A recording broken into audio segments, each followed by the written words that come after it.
George Miller, who gave birth to a certain kind of car chase road movie. Now he's come back to reignite his world, which he started.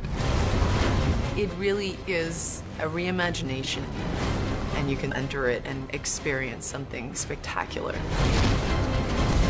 His whole world is so detailed, and his characters are fascinating. I live, I die, I live again! George is such a legend of cinema, and I loved stepping into George's world for 6 months.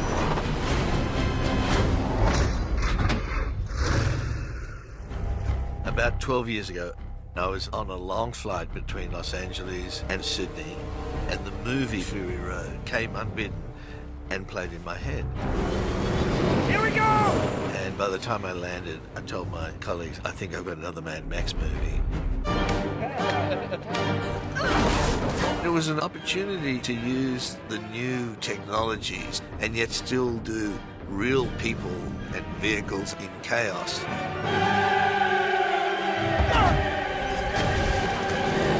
Dramatizing a story that's in constant movement is very, very tricky.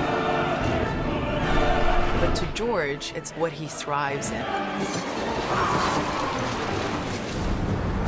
Remember to drive, yeah? George is an absolute genius. And he just puts his heart and soul into every detail. I've been working with George for about 35 years, and I've never seen George back away from what he has to do. He never takes the easy way through. Oh, reaching up and... George will ask you to do things which may seem insane, and then they will turn into something really wonderful.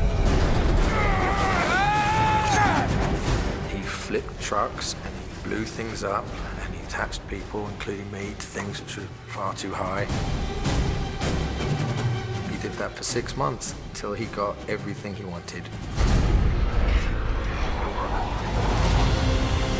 George kind of created a world that will satisfy his fans, but also a generation who might not know those movies. Fury Road is a more immersive version than those films. You're going to see something even larger in terms of the authenticity of the world.